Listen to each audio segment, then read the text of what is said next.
സുഹൃത്തുക്കളെ, സഹോദരങ്ങളെ, എല്ലാവർക്കും ന്യൂസ് കേരള TVM-ലേക്ക് സ്വാഗതം.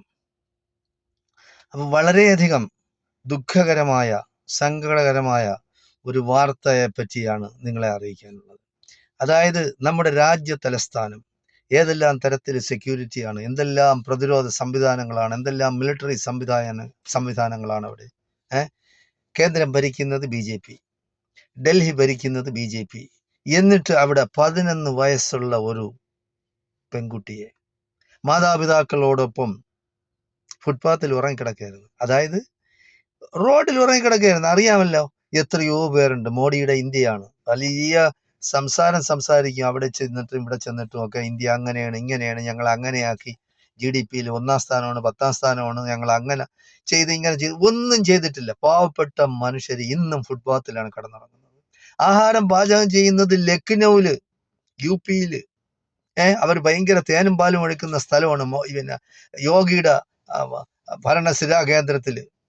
അവിടെയും ഇതുപോലെ ആളുകൾ ആഹാരം പാചകം ചെയ്യുന്നത് തന്നെ റോഡിലാണ്. VIP റോഡിലാണ്. അപ്പൊ അതുപോലെയാണ് ഡൽഹിയിൽ, രാജ്യ തലസ്ഥാനത്ത്. ഒരു രാജ്യത്തിന്റെ തലസ്ഥാനമാണ്, നമ്മൾ മനസ്സിലാക്കണം.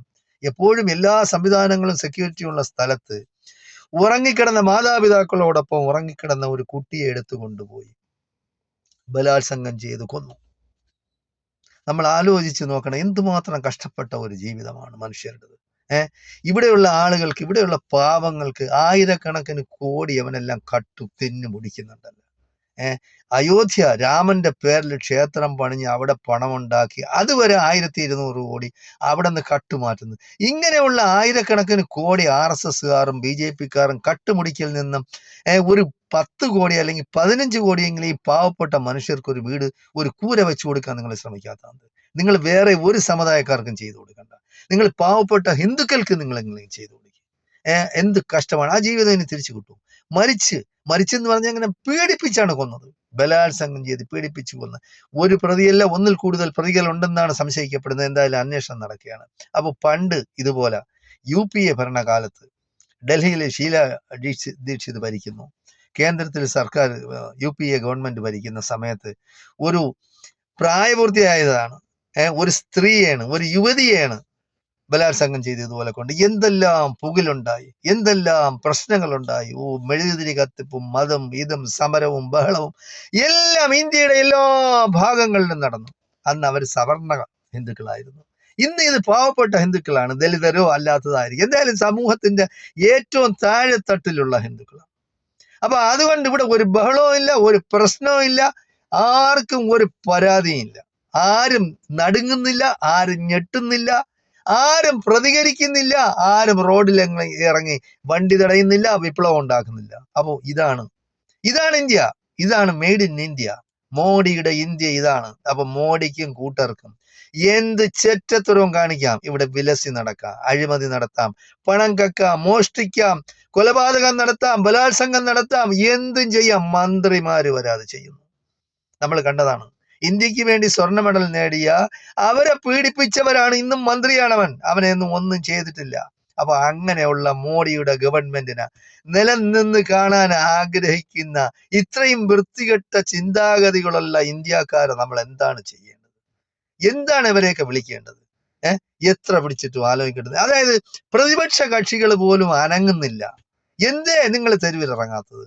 എന്തേ ക്രോച്ച് പാർട്ടി എവിടെയും നിങ്ങൾ എന്താ പ്രതികരിക്കാത്തത്? നിങ്ങൾ എന്തേ റോഡിൽ ഇറങ്ങാത്തത്? എന്തേ പ്രശ്നങ്ങൾ ഉണ്ടാക്കാത്തത്? എന്തേ വണ്ടി തടയാത്തത്? ഭരണസിരാ കേന്ദ്രം നിങ്ങൾ എന്തുകൊണ്ട് സ്തംഭിപ്പിക്കുന്നില്ല? ഇത് നിങ്ങൾ മനുഷ്യത്വം മരവിക്കുന്ന വാർത്തയല്ലേ ഇത്? ലോകത്തിലുള്ള എല്ലാ ചാനലുകളും സംപ്രേഷണം ചെയ്തില്ലേ? രാജ്യ തലസ്ഥാനത്ത് ഒരു കുടുംബം കിടന്നുറങ്ങുന്നു റോഡിൽ.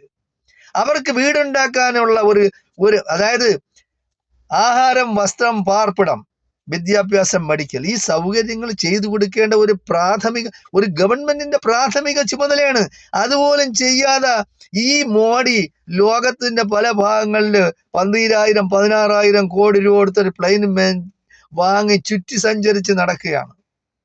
ആർക്ക് വേണ്ടി? അദാനിക്കും അംബാനിക്കും വേണ്ടി. എന്നാ ഈ കുഴിച്ചു മൂടാനുള്ള പണമുണ്ടല്ലോ ഈ അദാനിയുടെയും അംബാനിയുടെയിലും. ഒരു 100 കോടി വീതമെങ്കിലും വാങ്ങിച്ച് ഈ പാവങ്ങൾക്ക് ഓരോ വീടുകൾ വെച്ച് കൊടുത്തൂടെ?